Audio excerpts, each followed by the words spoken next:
Last time we talked about how Brazil's controversial Amazon bill could ripple into the American economy through trade, supply chains, and environmental costs that don't stay in one place. But this week, we're turning inward. We're looking at America's debt spiral, a creeping crisis that's quietly overtaking our economy, our policy priorities, and our future. It's not on your TikTok feed, it's not trending on Twitter, but it is reshaping everything from housing to education to disaster.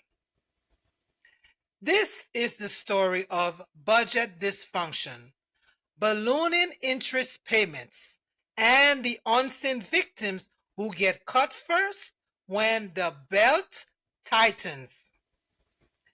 So let's take a sideways look.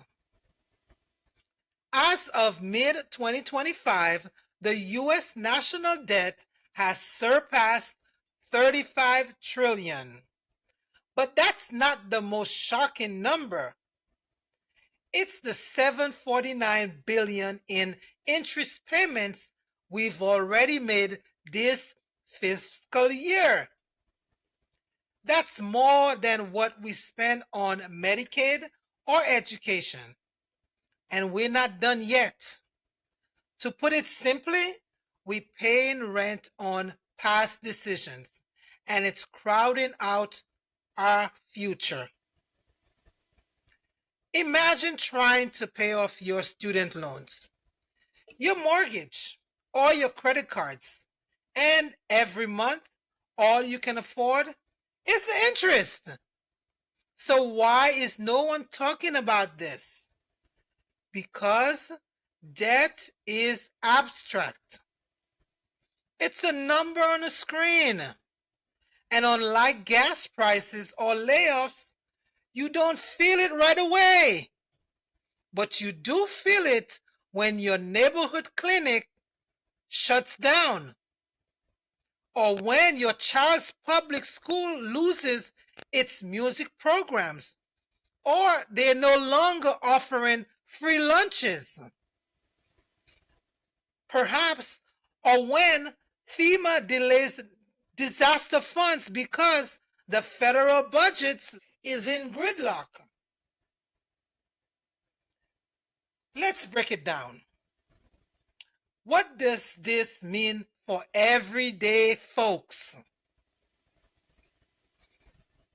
Let's look at social services. Debt eats the budget.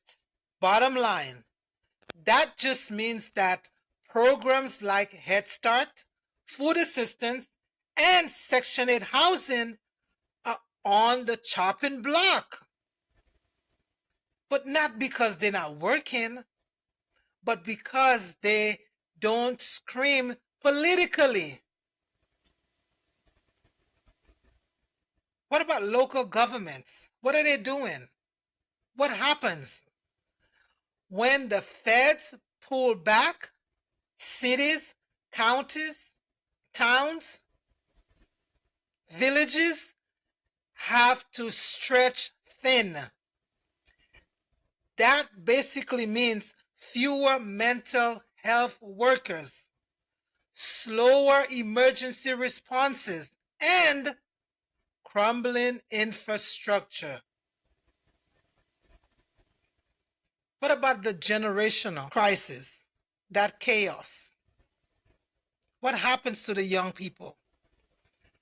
Young people, many of whom are already strapped with personal debt,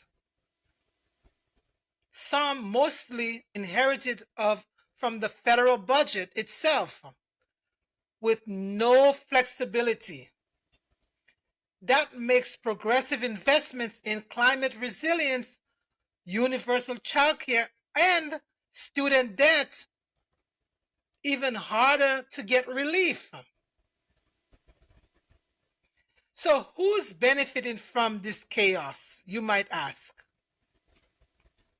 Now, let's ask the sideways question basically. Who's benefited from this spiral? Spoiler alert, it's not working families.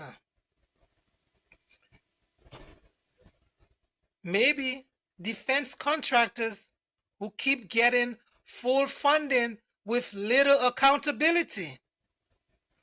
Big lenders, banks, they're racking in the profits.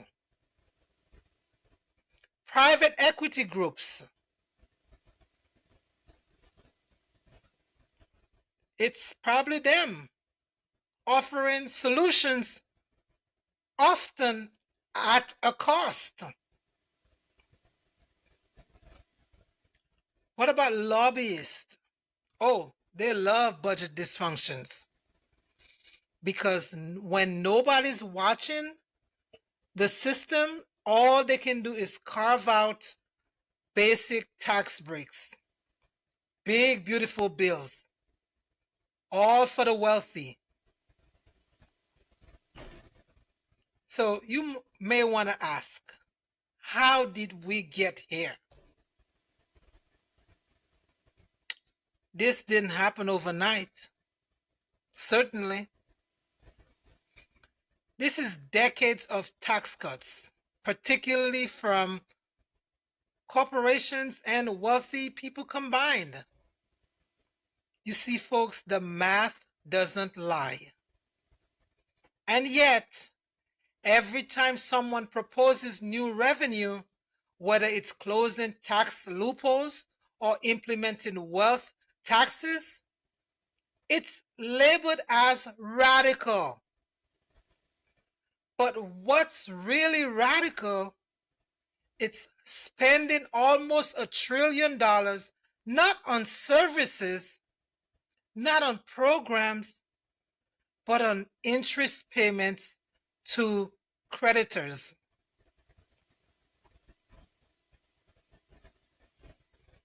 Maybe we should try what other countries have tried or have done. Their models, countries like Norway or Germany, they have experimented with sovereign wealth funds. They have fiscal rules and long-term social investments that will be able to pay off debts over decades.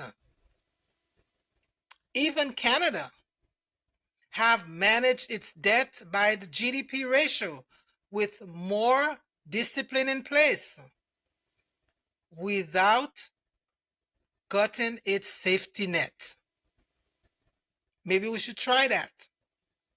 So why aren't we trying those models, those experiments?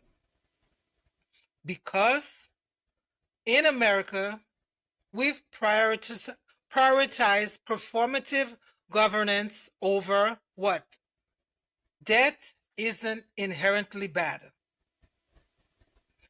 But how we manage it and who pays the price is a policy choice.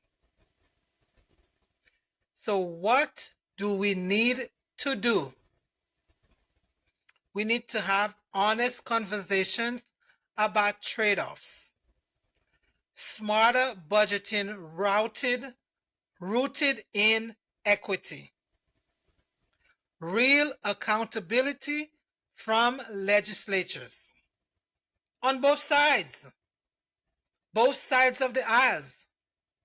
And yes, public pressure from informed citizens like you and I.